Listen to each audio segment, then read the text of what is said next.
back to another episode of Rotator Cuff Experts. We're going to do an episode on who's in the OR today. I'll show you a quick pic. I had my son, who's a very talented artist, draw the pic of the people in the OR.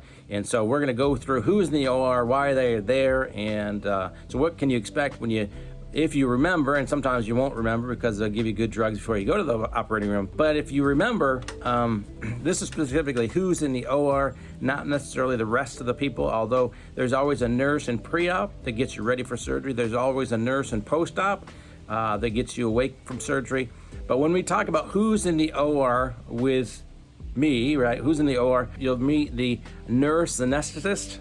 That's really hard to say, by the way. I'm trying really hard to make it. I'm not going to say it again because it's too hard to say. I try not to mess it up. That's the person who actually is with you throughout the whole surgery most of the time. There's some exceptions, but typically in most modern operating rooms and the way they work, that person is going to be there when you go to sleep, or is going to watch you throughout your sleep, and then is going to be there when you wake up. And then the next person you're going to meet most likely is the circulator. The circulator is the nurse in the room, and we'll talk about that person in just a minute. And then you're going to see the anesthesiologist. So the anesthesiologist is going to be the one that's going to do the block, most likely, inject. So if you're doing your shoulder surgery, inject your shoulder, numb that arm up. So they're going to do the block, and they'll do that right before you go back to the operating room typically.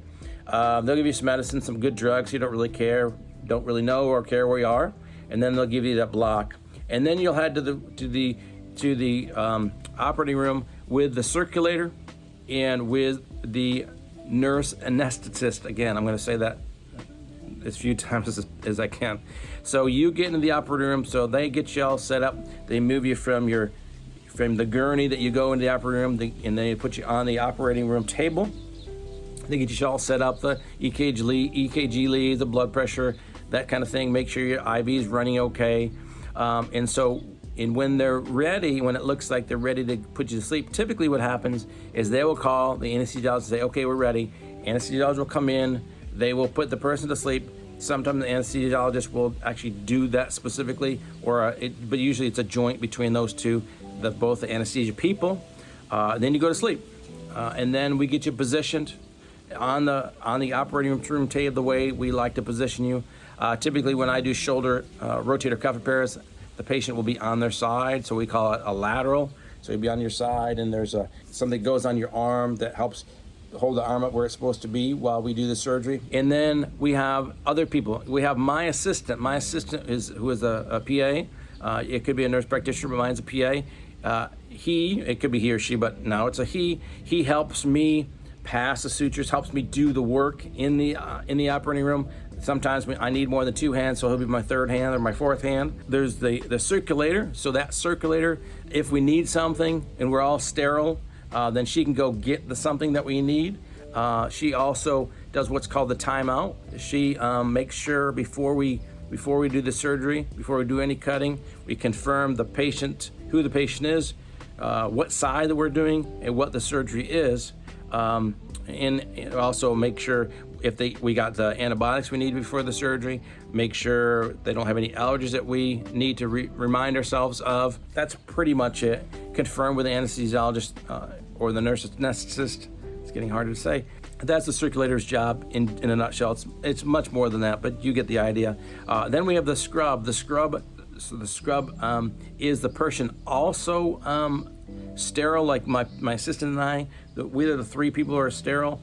The scrub, the surgical assist, as well as the surgeon, right? And so we're all scrubbed, we're all sterile. The scrub typically will give us the instruments we need. We'll say, I need a grasper, and they'll give us grasper. I need a cannula, they'll give us a cannula, that kind of stuff. So they help us make sure we have everything in the room, because they set up the room with all the instruments that we need. And then they help my assistant and I actually, they give us the stuff so we can do the surgery. And there's one other person typically in the room, not always, and that's the rep from the company that we're using their product. Let's say, so when I'm doing a rotator cuff repair, we have an anchor. That anchor is made by somebody, and that somebody typically will have a rep in the room that is a representative for that anchor company. So if we have any questions about the anchor, sometimes we have questions about size, shape, number of sutures, And oftentimes I will know it. Almost always I'll do it. But sometimes the scrub needs some help in the steps of what we're going to do, because what's the ideal scenario is I don't actually have to ask for much of anything.